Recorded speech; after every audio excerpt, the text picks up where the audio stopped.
નમસ્તે વિદ્યાર્થી મિત્રો, લાસ્ટ ટાઈમ આપણે ધોરણ 10 માં ચેપ્ટર નંબર 3 ધાતુ અને અધાતુઓમાં ધાતુ અને અધાતુના રાસાયણિક ગુણધર્મો સમજ્યા અને એ રાસાયણિક ગુણધર્મોમાં પહેલો ગુણધર્મ ધાતુ અને અધાતુની ઓક્સિજન સાથેની પ્રક્રિયા આપણે જુદા જુદા ઉદાહરણ દ્વારા અને સમીકરણ દ્વારા સમજી ગયા।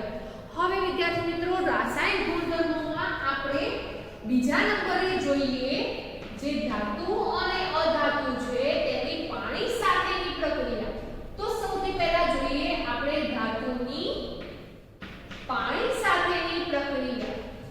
તો વિદ્યાર્થી મિત્રો, જેવી રીતે ધાતુ ઓક્સિજન સાથે પ્રક્રિયા કરી શકે છે સરળતાથી, તેવી રીતે ધાતુ પાણી સાથે સરળતાથી પ્રક્રિયા કરી શકે છે? તો ના વિદ્યાર્થી મિત્રો, બધી જ ધાતુ પાણી સાથે પ્રક્રિયા કરી શકતી નથી અને જે તે ધાતુ પાણી સાથે પ્રક્રિયા કરે છે એમની ક્રિયાશીલતા પણ કેવી જોવા મળે છે? જુદી જુદી જોવા મળે છે। તો સૌથી પહેલા આપણે જોઈએ જે ધાતુ છે એ ધાતુની પાણી સાથેની પ્રક્રિયા। તો ધાતુ જ્યારે પાણી સાથે પ્રક્રિયા કરે છે ત્યારે નિપજમાં શું ઉત્પન્ન થાય છે? તો વિદ્યાર્થી મિત્રો, જ્યારે ધાતુ પાણી સાથે પ્રક્રિયા કરે છે ત્યારે કેટલીક ધાતુ પાણી સાથે પ્રક્રિયા કરે છે ત્યારે ધાતુના હાઇડ્રોક્સાઇડ બનાવે છે અને સાથે સાથે હાઇડ્રોજન વાયુ એટલે કે ડાયહાઇડ્રોજન વાયુ ઉત્પન્ન કરે છે। તો વિદ્યાર્થી મિત્રો, જે પણ ધાતુ છે એ ધાતુ જ્યારે પાણી સાથે પ્રક્રિયા કરે છે ત્યારે ધાતુના હાઇડ્રોક્સાઇડ બનાવે છે અને ડાયહાઇડ્રોજન વાયુ ઉત્પન્ન કરે છે। અથવા તો કેટલીક ધાતુ એવી છે જે પાણી સાથે પ્રક્રિયા કરે છે અથવા તો કેટલીક ધાતુ પાણી સાથે પ્રક્રિયા કરતી નથી અને એ જે ધાતુ છે એ ધાતુ ના ઓક્સાઇડ પ્રાપ્ત થતા જોવા મળે છે। તો વિદ્યાર્થી મિત્રો, જ્યારે ધાતુ પાણી સાથે પ્રક્રિયા કરે છે ત્યારે ધાતુના ઓક્સાઇડ પ્રાપ્ત થાય છે, ડાયહાઇડ્રોજન વાયુ ઉત્પન્ન થાય છે। ઉપરાંત એમ કહી શકાય કે ધાતુના ઓક્સાઇડ ઉત્પન્ન થાય છે જે પાણીમાં દ્રાવ્ય હોય છે અને પાણીમાં દ્રાવ્ય થઈને શું બને છે? ધાતુના હાઇડ્રોક્સાઇડ બનાવે છે।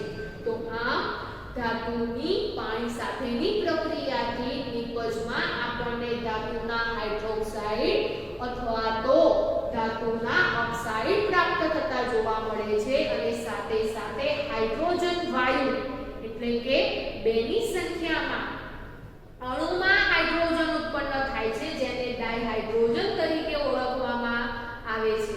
તો વિદ્યાર્થી મિત્રો, અહીંયા આપણે ધાતુની પાણી સાથેની પ્રક્રિયા પણ કેટલાક ઉદાહરણ દ્વારા સમજીશું। તો સૌથી પહેલા લઈએ આપણે સોડિયમ અને પોટેશિયમ ધાતુની પાણી સાથેની પ્રક્રિયા। તો હમણાં જ આપણે વાત કરી કે બધી જ ધાતુ એક સરખા સામાન્ય તાપમાન ધરાવતા પાણી સાથે પ્રક્રિયા કરી શકતું નથી। તો આ જે સોડિયમ અને પોટેશિયમ છે એ કેવી ધાતુ છે? તો લાસ્ટ ટાઈમ આપણે સમજી ગયા છે કે વધારે સક્રિય છે જેને કારણે એ ઓક્સિજન સાથે ઝડપથી પ્રક્રિયા કરે છે। તો વિદ્યાર્થી મિત્રો, અહીંયા સોડિયમ અને પોટેશિયમ છે એ કેવી ધાતુ છે? વધુ સક્રિય ધાતુ છે જેને કારણે શું થાય છે? એ જે સોડિયમ અને પોટેશિયમ છે એ સામાન્ય તાપમાન ધરાવતું જે પાણી છે એ પાણી સાથે પ્રક્રિયા કરી શકતું નથી। તો કયા પાણી સાથે પ્રક્રિયા કરે છે? કેવા પાણી સાથે પ્રક્રિયા કરે છે? તો વિદ્યાર્થી મિત્રો, અહીંયા જે સોડિયમ અને પોટેશિયમ છે એ ઠંડા પાણી સાથે પ્રક્રિયા કરે છે અને એ પ્રક્રિયા કેવી જોવા મળે છે? તો ઠંડા પાણી સાથે પ્રક્રિયા કરે છે એ તીવ્ર પ્રક્રિયા છે। કેમ? તો સોડિયમ અને પોટેશિયમ વધુ સક્રિય ધાતુ છે જે ઠંડા પાણી સાથે પ્રક્રિયા કરે છે અને ઠંડા પાણી સાથે પ્રક્રિયા તીવ્રતાથી કરે છે અને તીવ્રતાથી કરવાને કારણે શું ઉત્પન્ન થાય છે? તો ધાતુના હાઇડ્રોક્સાઇડ બને છે। સોડિયમ ધાતુ પાણી સાથે ઠંડા પાણી સાથે પ્રક્રિયા કરીને સોડિયમ હાઇડ્રોક્સાઇડ બનાવે છે. સાથે સાથે પોટેશિયમ છે એ ઠંડા પાણી સાથે પ્રક્રિયા કરીને પોટેશિયમ હાઇડ્રોક્સાઇડ બનાવે છે. અને સાથે શું ઉત્પન્ન થાય છે વિદ્યાર્થી મિત્રો? તો સાથે ડાયહાઇડ્રોજન વાયુ ઉત્પન્ન થાય છે. અહીંયા આ જે પણ ડાયહાઇડ્રોજન વાયુ છે એ ડાયહાઇડ્રોજન વાયુ ઝડપથી આગ પકડી લે છે. એ પણ કેવું છે? તીવ્રતાથી સળગી ઉઠે છે. અને સળગી ઉઠવાને કારણે શું થાય છે? ધડાકો કરે છે. તો આ જે પણ ડાયહાઇડ્રોજન વાયુ છે એ જ્યારે સોડિયમ અને પોટેશિયમની પાણી સાથેની પ્રક્રિયા થાય છે તે દરમિયાન ઉત્પન્ન થતો જે ડાયહાઇડ્રોજન વાયુ છે એ તીવ્રતાથી સળગી ઉઠે છે અથવા તો તીવ્રતાથી આગ પકડી લે છે. અને આગ પકડવાને કારણે એ ધડાકો કરે છે. જેથી કરીને અહીંયા આ પ્રક્રિયામાં ગરમી વધારે પ્રમાણમાં ઉત્પન્ન થતી જોવા મળે છે. તો વિદ્યાર્થી મિત્રો ડાયહાઇડ્રોજન વાયુ તો ઉત્પન્ન થાય છે, સાથે સાથે શું ઉત્પન્ન થાય છે? તો સાથે સાથે ઉષ્મા પણ ઉત્પન્ન થતી જોવા મળે છે. તો આમ જ્યારે સોડિયમ અને પોટેશિયમ ઠંડા પાણી સાથે પ્રક્રિયા કરે છે એ પ્રક્રિયા કેવી જો કહેવામાં આવે છે? તો એવી પ્રક્રિયાને ઉષ્માક્ષેપક તરીકે ઓળખવામાં આવે છે. શા માટે ઉષ્માક્ષેપક કહેવામાં આવે છે? તો સોડિયમ અને પોટેશિયમ ધાતુ વધુ સક્રિય ધાતુ છે જે સામાન્ય તાપમાન ધરાવતા પાણી સાથે કે ગરમ પાણી સાથે પ્રક્રિયા કરી શકતું નથી, પરંતુ તે ઠંડા પાણી સાથે તીવ્રતાથી પ્રક્રિયા કરે છે. અને તીવ્રથી પ્રક્રિયા કરવાને કારણે જે સોડિયમ હાઇડ્રોક્સાઇડ પોટેશિયમ હાઇડ્રોક્સાઇડ બનાવે છે, સાથે સાથે ડાયહાઇડ્રોજન વાયુ ઉત્પન્ન કરે છે. આ જે ડાયહાઇડ્રોજન વાયુ છે એ તીવ્રતાથી આગ પકડી લે છે અને આગ પકડવાને કારણે એ ધડાકો કરે છે, જેને કારણે વધુ પ્રમાણમાં ઉષ્મા ઉત્પન્ન થતી જોવા મળે છે. આથી આ પ્રક્રિયાને ઉષ્માક્ષેપક પ્રક્રિયા તરીકે ઓળખવામાં આવે છે. તો વિદ્યાર્થી મિત્રો અહીંયા સોડિયમ અને જે પોટેશિયમ છે એ પોટેશિયમ કેવા પાણી સાથે પ્રક્રિયા કરે છે? તો ઠંડા પાણી સાથે પ્રક્રિયા કરે છે. તો પ્રશ્ન પૂછવામાં આવે કે કઈ ધાતુ ઠંડા પાણી સાથે પ્રક્રિયા કરે છે? તો વધુ સક્રિય ધાતુ સોડિયમ અને પોટેશિયમ ઠંડા પાણી સાથે પ્રક્રિયા કરે છે. તેવી જ રીતે હવે વિદ્યાર્થી મિત્રો બીજું ઉદાહરણ લઈએ. આપણે ઠંડા પાણી સાથે આપણે કેલ્શિયમનું પણ ઉદાહરણ લઈ શકીએ છીએ. અહીંયા સોડિયમ પોટેશિયમ વધુ સક્રિય ધાતુ છે, ઠંડા પાણી સાથે પ્રક્રિયા કરે છે, પણ એ પ્રક્રિયા કેવી હોય છે? તો એ પ્રક્રિયા વધુ તીવ્ર હોય છે. કેવું હોય છે? વધુ તીવ્ર હોય છે. જ્યારે જે કેલ્શિયમ છે એ કેલ્શિયમની આપણે વાત કરીએ તો કેલ્શિયમ પણ ઠંડા પાણી સાથે જ પ્રક્રિયા કરે છે, પરંતુ એ પ્રક્રિયા કેવી હોય છે? ઓછી તીવ્ર હોય છે. એટલે કે એ પ્રક્રિયામાં ઉત્પન્ન થતો જે પણ હાઇડ્રોજન વાયુ છે એ હાઇડ્રોજન વાયુ તીવ્રતાથી સળગી ઉઠતો નથી. તો શું થાય છે? તો વિદ્યાર્થી મિત્રો જ્યારે કેલ્શિયમ પાણી સાથે પ્રક્રિયા કરે છે ત્યારે કેલ્શિયમ હાઇડ્રોક્સાઇડ બને છે, સાથે સાથે ડાયહાઇડ્રોજન વાયુ ઉત્પન્ન થાય છે. પરંતુ જ્યારે કેલ્શિયમ હાઇડ્રોક્સાઇડ બને છે તે દરમિયાન જે કેલ્શિયમ છે એ કેલ્શિયમ પાણીની સપાટી ઉપર તરતી જોવા મળે છે, જેને કારણે જે હાઇડ્રોજન વાયુ છે એ હાઇડ્રોજન વાયુ ના જે પરપોટા છે એ પરપોટા આ જે પણ કેલ્શિયમ ધાતુ છે એ કેલ્શિયમ ધાતુની સપાટી ઉપર ચોંટી જાય છે.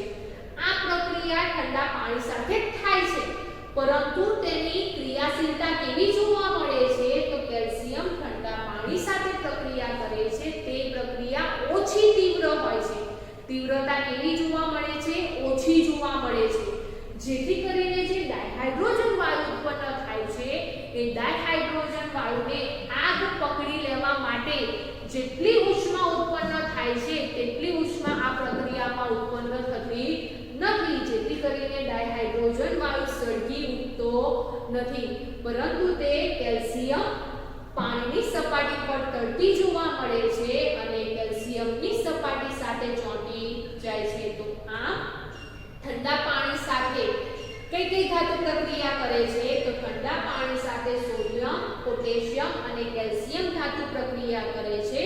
સોડિયમ અને પોટેશિયમ ઠંડા પાણી સાથેની પ્રક્રિયા વધુ તીવ્ર જોવા મળે છે, જેથી આગ ઉત્પન્ન કરે છે, જ્યારે કેલ્શિયમ છે એ કેલ્શિયમ ઠંડા પાણી સાથે તો પ્રક્રિયા કરે છે પણ કેવી જોવા મળે છે? પ્રક્રિયા ઓછી તીવ્ર જોવા મળે છે।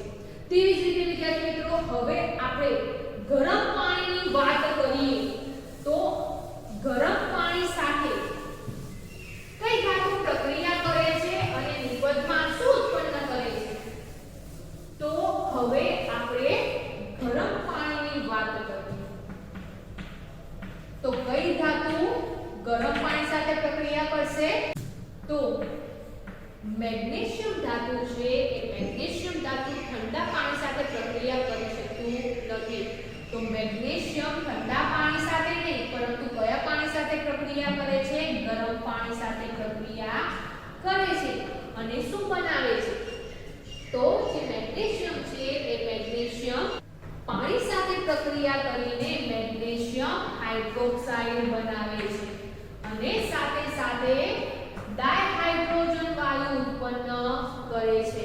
તો વિદ્યાર્થી મિત્રો ગરમ પાણી સાથે કઈ ધાતુ પ્રક્રિયા કરે છે? તો ગરમ પાણી સાથે મેગ્નેશિયમ ધાતુ પ્રક્રિયા કરે છે અને આ પ્રક્રિયામાં મેગ્નેશિયમ હાઇડ્રોક્સાઇડ ઉત્પન્ન થતું જોવા મળે છે, સાથે સાથે ડાયહાઇડ્રોજન વાયુ ઉત્પન્ન થતું જોવા મળે છે। હવે વિદ્યાર્થી મિત્રો અહીંયા જે ડાયહાઇડ્રોજન વાયુ છે એ ડાયહાઇડ્રોજન વાયુ પણ સળગી ઉઠતો નથી, તો શું થાય છે?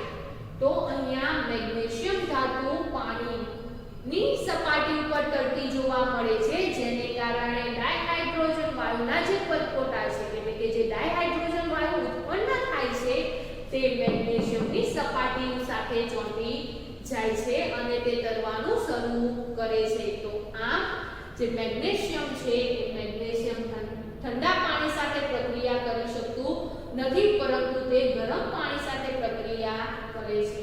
તેવી જ રીતે હવે વિદ્યાર્થી મિત્રો આપણે વરાળ સાથે જોઈએ, એટલે કે પાણીની વરાળ સાથે આપણે હમણાં જ સમજ્યા કે બધી જ ધાતુ એક સરખા તાપમાન ધરાવતા પાણી સાથે પ્રક્રિયા કરી શકતું નથી। કેટલીક ધાતુ ઠંડા પાણી સાથે પ્રક્રિયા કરે છે, કેટલીક ધાતુ ગરમ પાણી સાથે પ્રક્રિયા કરે છે અને તેવી જ રીતે કેટલીક ધાતુ છે એ કેટલીક ધાતુ પાણીની વરાળ સાથે પ્રક્રિયા કરે છે।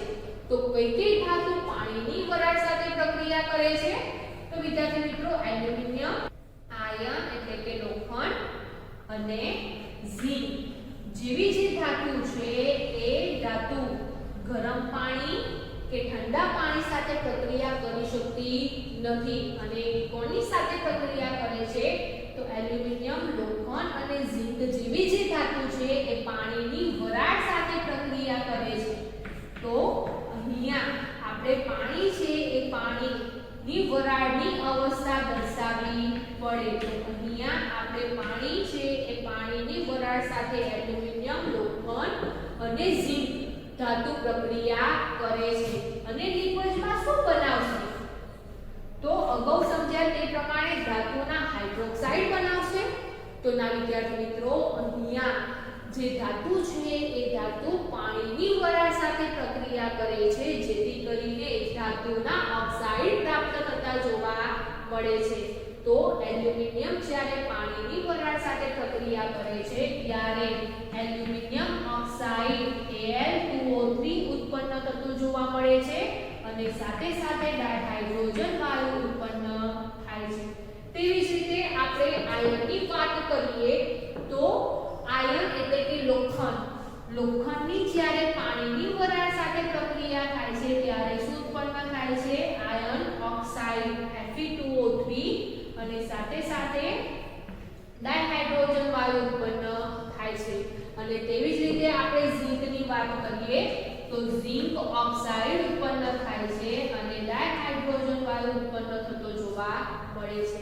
તો વિદ્યાર્થી મિત્રો ઉદાહરણ તરીકે આપણે લોખંડની વાત કરીએ કે લોખંડ છે એ લોખંડને આપણે ઠંડા પાણી ગરમ પાણી સાથે પ્રક્રિયા કરતું નથી, પરંતુ એ લોખંડ છે એ લોખંડ હવામાં જે પાણીની બાષ્પ રહેલી છે એટલે કે હવામાં જે પાણીની વરાળ જેને આપણે ભેજ તરીકે ઓળખીએ છીએ એ લોખંડ ભેજ સાથે પ્રક્રિયા કરે છે અને આયર્ન ઓક્સાઇડ બનાવે છે જેને આપણે કાટ તરીકે ઓળખીએ છીએ. તો કાટ આપણને ખબર છે કે લોખંડને કાટ કેવી રીતે લાગે છે.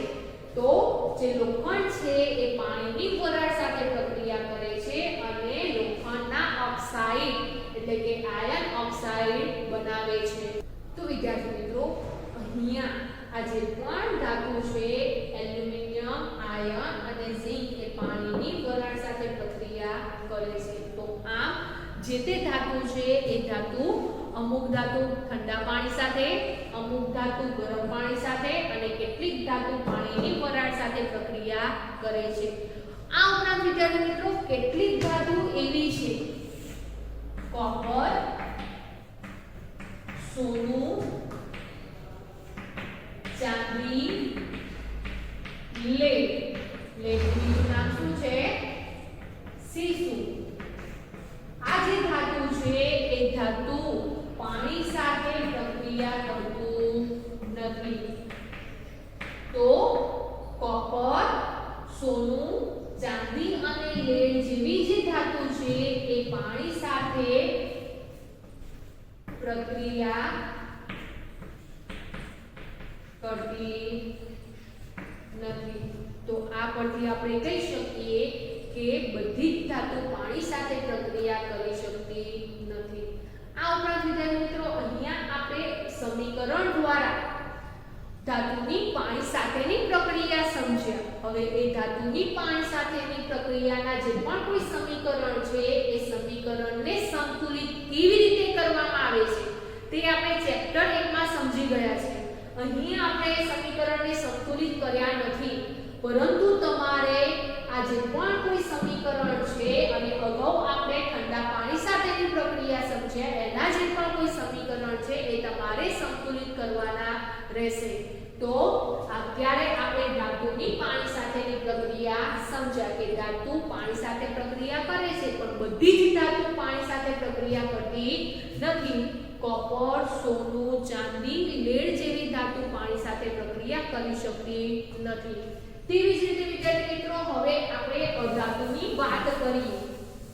તો અધાતુ શું પાણી સાથે પ્રક્રિયા કરે છે? તો ના વિદ્યાર્થી મિત્રો અધાતુ છે એ અધાતુ પણ પાણી સાથે પ્રક્રિયા કરી શકતું નથી. તો બધી ધાતુ પાણી સાથે પ્રક્રિયા કરતી નથી. અમુક ધાતુ ઠંડા પાણી સાથે, અમુક ધાતુ ગરમ પાણી સાથે, કેટલીક ધાતુ પાણીની વરાળ સાથે પ્રક્રિયા કરે છે, જ્યારે કેટલીક ધાતુ પાણી સાથે પ્રક્રિયા કરી શકતું નથી. તેવી જ રીતે આપણે અધાતુની વાત કરીએ તો અધાતુ છે એ અધાતુ પણ પાણી સાથે પ્રક્રિયા કરી શકતું નથી, પરંતુ અધાતુના ઓક્સાઇડ પાણી સાથે પ્રક્રિયા કરે છે, જે આપણે લાસ્ટ ટાઈમ સમજી ગયા છે કે અધાતુના ઓક્સાઇડ પાણી સાથે પ્રક્રિયાથી એસિડ બનાવે છે. તો અધાતુ પાણી સાથે પ્રક્રિયા કરી શકતા નથી, પરંતુ અધાતુના ઓક્સાઇડ પાણી સાથે પ્રક્રિયા કરે છે અને નિપજમાં એસિડ બનાવે છે. તેવી જ રીતે વિદ્યાર્થી મિત્રો હવે જોઈએ આપણે જે ધાતુ છે એ ધાતુની એસિડ સાથેની પ્રક્રિયા. હવે આ ગુણધર્મ આપણે ચેપ્ટર 2 માં સમજી ગયા છે કે એસિડની ધાતુ સાથેની પ્રક્રિયા. અહીંયા ત્રીજું ચેપ્ટરમાં આપણે ધાતુના રાસાયણિક ગુણધર્મો જોઈએ છીએ. એટલે પહેલા ધાતુ આવે પછી એસિડ આવે. તો ધાતુની એસિડ સાથેની પ્રક્રિયા કહીએ અથવા તો એસિડની ધાતુ સાથેની પ્રક્રિયા કહીએ. બંને પ્રક્રિયા તો કેવી જોવા મળે છે આપણને? બંને પ્રક્રિયા સરખી જોવા મળે છે. કેમ? તો પ્રક્રિયકમાં ધાતુ અને એસિડ બે જ પ્રક્રિયક જોવા મળે છે. હવે ધાતુ પહેલા લખીએ કે એસિડ પહેલા લખીએ કોઈ ફરક પડતો નથી, પ્રક્રિયકમાં ધાતુ અને એસિડ જ છે એ બંને જ એકબીજા સાથે પ્રક્રિયા કરે છે. તો વિદ્યાર્થી મિત્રો આ પ્રક્રિયા આપણે ચેપ્ટર નંબર 2 માં સમજીને આવ્યા છીએ કે એસિડની ધાતુ સાથેની પ્રક્રિયા. તો નિપજમાં શું બનશે યાદ છે? તો જ્યારે કોઈ પણ ધાતુના ટુકડા લઈને એસિડ ઉમેરવામાં આવે તો શું ઉત્પન્ન થશે? તો જે તે ધાતુ છે એ ધાતુનો ક્ષાર ઉત્પન્ન થાય છે અને સાથે સાથે ડાયહાઇડ્રોજન વાયુ ઉત્પન્ન થાય છે. આ જે પ્રવૃત્તિ છે એ પ્રવૃત્તિ વિદ્યાર્થી મિત્રો આપણે ચેપ્ટર 1 માં અને ચેપ્ટર 2 બંનેમાં સમજીને આવ્યા છીએ કે એક કોનિકલ ફ્લાસ્કની અંદર ઝીંકના દાણાદાર ટુકડા લેવામાં આવે છે અને ત્યારબાદ થીસર ફોનેલ મારફતે એ કોનિકલ ફ્લાસ્કની અંદર મંદ સલ્ફ્યુરિક એસિડ અથવા તો મંદ હાઇડ્રોક્લોરિક એસિડ ઉમેરવામાં આવે છે. તો શું ઉત્પન્ન થાય છે? તો ડાયહાઇડ્રોજન વાયુ ઉત્પન્ન થાય છે અને સાથે સાથે જે ધાતુ છે એ ધાતુના ઓક્સાઇડ તો ઝીંકના દાણાદાર ટુકડા લેવામાં આવે છે. તો ઝીંક જો સલ્ફ્યુરિક એસિડ સાથે પ્રક્રિયા કરે તો ઝીંક સલ્ફેટ બને છે અને ઝીંક હાઇડ્રોક્લોરિક એસિડ સાથે પ્રક્રિયા કરે તો ઝીંક ક્લોરાઇડ બને છે. તો આમ જે તે ધાતુ છે એ ધાતુ એસિડ સાથે પ્રક્રિયા કરે છે તો એ ધાતુના ક્ષાર બને છે અને સાથે સાથે ડાયહાઇડ્રોજન વાયુ ઉત્પન્ન થતો જોવા મળે છે. તો ઉદાહરણ તરીકે આપણે એ પણ સમીકરણ દ્વારા સમજીએ. તો પહેલું જ આપણે લીધી ઝીંક ધાતુનું ઉદાહરણ કે જે ઝીંક છે એ ઝીંકની મંદ હાઇડ્રોક્લોરિક એસિડ સાથે પ્રક્રિયા થાય તો શું બને છે? તો વિદ્યાર્થી મિત્રો હાઇડ્રોજન વાયુ તો મુક્ત થઈ જાય છે. તો હવે બાકી ઝિંક અને ક્લોરીન છે. ઝિંકનો ધન આયન છે, ક્લોરીનનો ઋણ આયન છે, બંને સંયોજાય છે અને શું બને છે? ઝિંક ક્લોરાઇડ જેનું અણુસૂત્ર શું થશે? ZnCl2 જેને શું કહીશું આપણે? Zinc chloride. તેવી જ રીતે આ જે ઝિંક ધાતુ છે એ ઝિંક ધાતુની આપણે સલ્ફ્યુરિક એસિડ સાથેની પ્રક્રિયા જોઈએ તો હાઇડ્રોજન વાયુ મુક્ત થઈ જશે. તો બાકી શું રહે છે? ઝિંક ધન આયન અને SO4 એટલે કે સલ્ફેટ ઋણ આયન બંને સંયોજાશે અને શું બનશે? ZnSO4 જેને શું કહીશું આપણે? Zinc sulphate. એવી જ રીતે આપણે બીજા ઉદાહરણ લઈ શકીએ છીએ.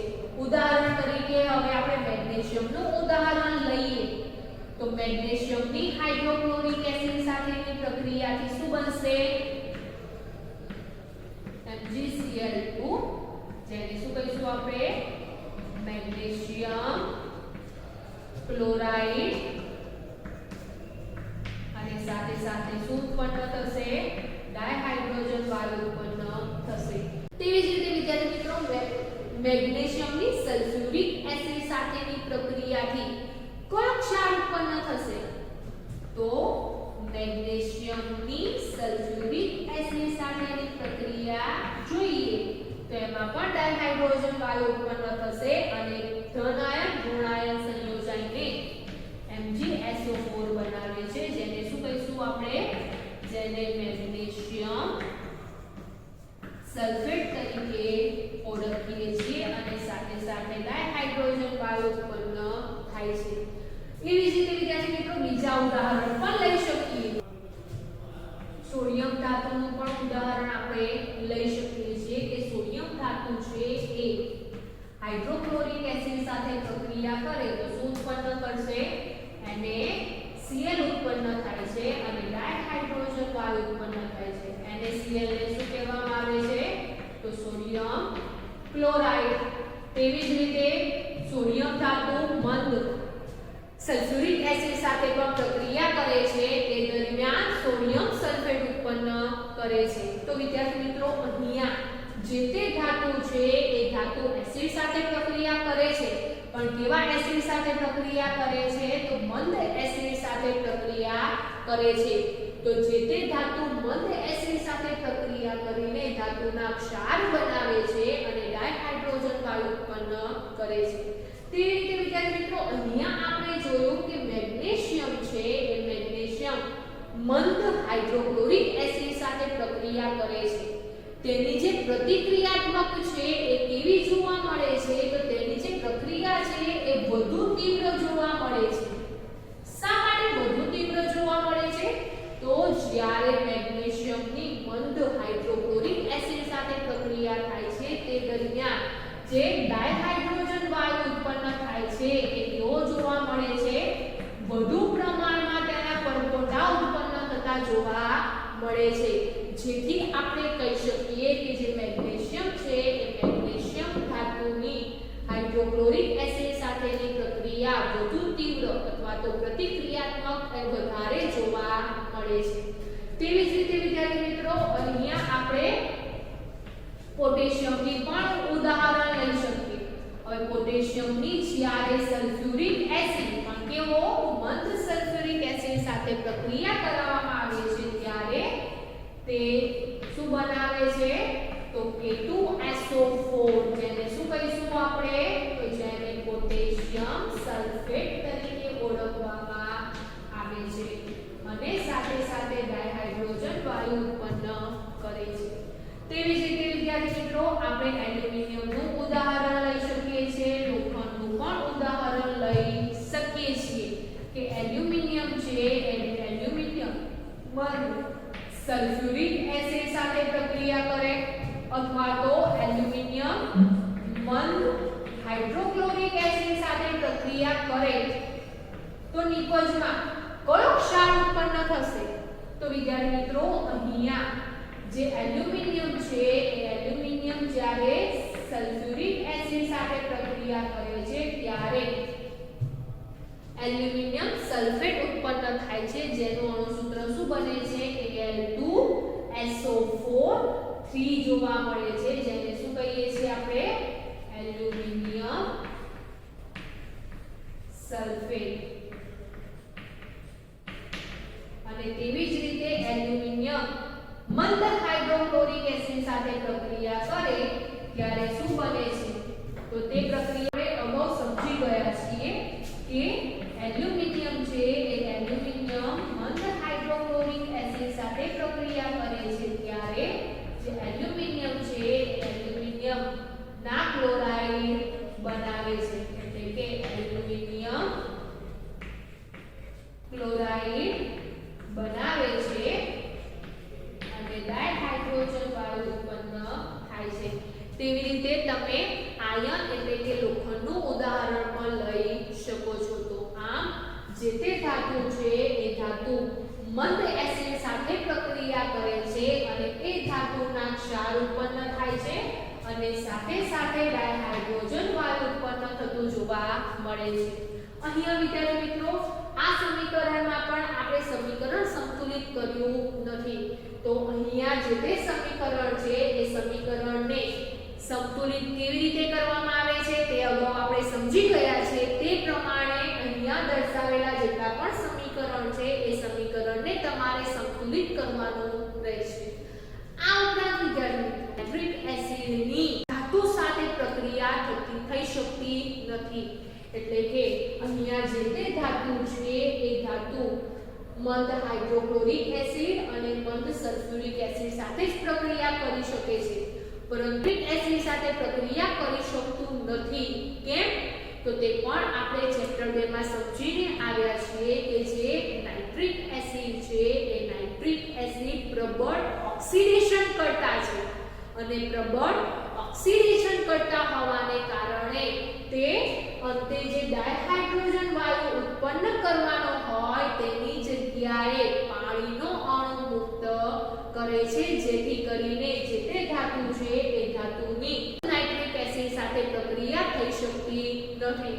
પરંતુ જે નાઇટ્રિક એસિડ છે એ નાઇટ્રિક એસિડ સાથે અહીંયા દર્શાવેલી જે ધાતુ છે એ પ્રક્રિયા કરી શકતું નથી. કેમ? નાઇટ્રિક એસિડ પ્રબળ ઓક્સિડેશન કરતા હોવાને કારણે હાઇડ્રોજન વાયુ મુક્ત થવાની જગ્યાએ પાણીનો અણુ મુક્ત કરે છે. પરંતુ અહીંયા જે મેગ્નેશિયમ ધાતુ છે એ મેગ્નેશિયમ ધાતુ અને મેંગેનીઝ ધાતુ ફક્ત મંદ નાઇટ્રિક એસિડ સાથે પ્રક્રિયા કરી શકે છે. તો મંદ નાઇટ્રિક એસિડ સાથે પ્રક્રિયા કઈ ધાતુ કરી શકે છે? તો મંદ નાઇટ્રિક એસિડ સાથે પ્રક્રિયા મેગ્નેશિયમ અને મેંગેનીઝ જેવી ધાતુ મંદ નાઇટ્રિક એસિડ સાથે પ્રક્રિયા કરી શકે છે અને હાઇડ્રોજન વાયુ મુક્ત કરી શકે છે. તેવી જ રીતે અહીંયા આપણે કોપરનું ઉદાહરણ લીધેલ નથી. કોપર ધાતુ, તો વિદ્યાર્થી મિત્રો જે કોપર છે એ કોપર ધાતુ મંદ હાઇડ્રોક્લોરિક એસિડ સાથે પ્રક્રિયા કરી શકતું નથી. કેમ? તો જે કોપર ધાતુ છે એ કોપર ધાતુ ઓછી સક્રિય છે અને ઓછી સક્રિય હોવાને કારણે જે હાઇડ્રોજન વાયુ મુક્ત કરવાનો હોય એ હાઇડ્રોજન વાયુ મુક્ત કરી શકતી નથી. હાઇડ્રોજન વાયુના પરપોટા ઉત્પન્ન થઈ શકતા નથી, જેથી કરીને જે કોપર ધાતુ છે એ હાઇડ્રોક્લોરિક એસિડ સાથે પ્રક્રિયા કરી શકતું નથી. પરંતુ કોપર ધાતુ પણ મંદ નાઇટ્રિક એસિડ સાથે પ્રક્રિયા કરી શકે છે. તો મંદ નાઇટ્રિક એસિડ સાથે પ્રક્રિયા મેગ્નેશિયમ, મેંગેનીઝ અને કોપર ધાતુ કરી શકે છે. આ ઉપરાંત વિદ્યાર્થી મિત્રો કેટલીક ધાતુ છે એ ધાતુને ઓગાળવા માટે એક્વારિજિયા એટલે કે રોયલ પાણીનો ઉપયોગ કરવામાં આવે છે. હવે કેટલીક ધાતુ એવી છે જેને ગરમ કરતા પણ ઓગળી શકતી નથી. ઉદાહરણ તરીકે તો વિદ્યાર્થી મિત્રો લાસ્ટ ટાઈમ આપણે સમજી ગયા છે કે સોનું અને પ્લેટિનિયમ એટલે કે સોના અને પ્લેટિનિયમ જેવી જે ધાતુ છે એ ધાતુ સૌથી ઓછી સક્રિય ધાતુ છે જે ઓક્સિજન સાથે પ્રક્રિયા કરી શકતી નથી. પરંતુ આવી જે ધાતુ છે એ ધાતુને આપણે ઓગાળવી છે.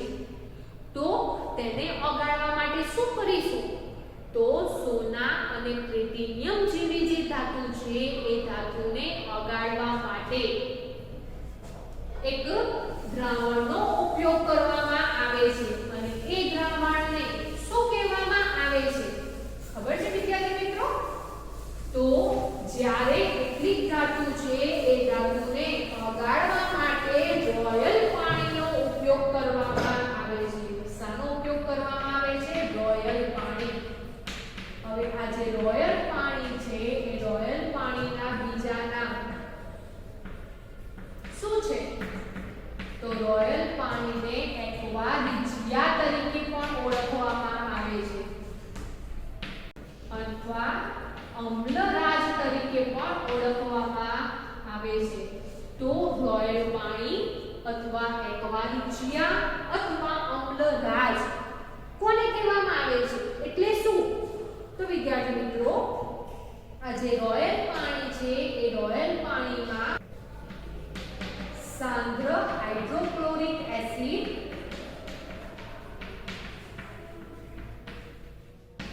અને સાંદ્ર નાઇટ્રિક એસિડ નું દ્રાવણ ભેગું કરવામાં આવે છે. હવે આ જે પણ સાંદ્ર હાઇડ્રોક્લોરિક એસિડ છે અને જે સાંદ્ર નાઇટ્રિક એસિડ છે તેમનું પ્રમાણ કેટલું લેવામાં આવે છે?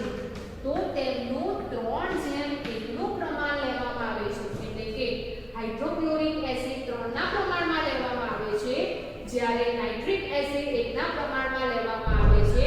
એવું જે દ્રાવણ છે એ દ્રાવણને એટલે કે સાંદ્ર હાઇડ્રોક્લોરિક એસિડ અને સાંદ્ર નાઇટ્રિક એસિડના મિશ્રણથી બનતું જે તાજું મિશ્રણ છે જેને શું કહેવામાં આવે છે? રોયલ પાણી અથવા તો એક્વારિજિયા અથવા તો અમ્લરાજ તરીકે ઓળખવામાં આવે છે. અને આનો ઉપયોગ ક્યાં થાય છે? તો સોના અને પ્લેટિનિયમ જેવી ધાતુઓને ઓગાળવા થાય છે. તો આ જે પણ રોયલ પાણી છે કે પછી એક્વારિજિયા છે એ મિશ્રણમાં કઈ ધાતુઓને ઓગાળવામાં આવે છે? તો સોના અને પ્લેટિનિયમ જેવી ધાતુઓને રોયલ પાણી કે એક્વા રિજિયા કે અમ્લરાજમાં ઓગાળવામાં આવે છે, જેને શું કહેવામાં આવે છે તો સાંદ્ર હાઇડ્રોક્લોરિક એસિડ અને સાંદ્ર નાઇટ્રિક એસિડના 3:1 ના પ્રમાણમાં બનાવેલું જે તાજું મિશ્રણ છે જેને એક્વા રિજિયા તરીકે ઓળખવામાં આવે છે. તો આમ વિદ્યાર્થી મિત્રો, ધાતુ છે એ ધાતુ પાણી સાથે પ્રક્રિયા કરે છે અને ધાતુના હાઇડ્રોક્સાઇડ અને ધાતુના ઓક્સાઇડ બનાવે છે. કેટલીક ધાતુ પાણી સાથે પ્રક્રિયા કરીને ધાતુના હાઇડ્રોક્સાઇડ બનાવે છે અને કેટલીક ધાતુ પાણીની વરાળ સાથે પ્રક્રિયા કરીને ધાતુના ઓક્સાઇડ બનાવે છે. સાથે સાથે ડાયહાઇડ્રોજન વાયુ મુક્ત કરે છે. સામે આપણે અધાતુની વાત કરીએ તો અધાતુ છે એ પાણી સાથે પ્રક્રિયા કરી શકતું નથી, પરંતુ અધાતુના ઓક્સાઇડ પાણી સાથે પ્રક્રિયા કરીને એસિડ બનાવે છે. તેવી રીતે પછી આપણે કયો ગુણધર્મ જોયો તો ત્યાર પછી આપણે ધાતુની મંદ એસિડ સાથેની પ્રક્રિયા સમજ્યા. તો ધાતુ મંદ એસિડ સાથે પ્રક્રિયા કરે છે અને ધાતુના ક્ષાર ઉત્પન્ન કરે છે, સાથે સાથે ડાયહાઇડ્રોજન વાયુ ઉત્પન્ન કરે છે. એટલે કે ધાતુ મંદ એસિડ સાથે પ્રક્રિયા કરીને એ ધાતુના ક્ષાર બનાવે છે અને ડાયહાઇડ્રોજન વાયુ મુક્ત કરે છે. પરંતુ નાઇટ્રિક એસિડ હાઇડ્રોજન વાયુ મુક્ત કરી શકતો નથી. કેમ તો નાઇટ્રિક એસિડ પ્રબળ ઓક્સિડેશન કરતા હોવાને કારણે હાઇડ્રોજન વાયુની સાથે ઓક્સિજનનો અણુ સંયોજાઈને પાણીનો અણુ બનાવે છે અને પાણીનો અણુ મુક્ત કરે છે, જેથી કરીને જે તે ધાતુ નાઇટ્રિક એસિડ સાથે પ્રક્રિયા કરી શકતું નથી. પરંતુ મંદ નાઇટ્રિક એસિડ સાથે મેગ્નેશિયમ મેંગેનીઝ જેવી ધાતુ પ્રક્રિયા કરીને હાઇડ્રોજન વાયુ મુક્ત કરે છે. સામે આપણે અધાતુની વાત કરીએ તો અધાતુ મંદ એસિડ સાથે પ્રક્રિયા કરી શકે છે તો ના વિદ્યાર્થી મિત્રો,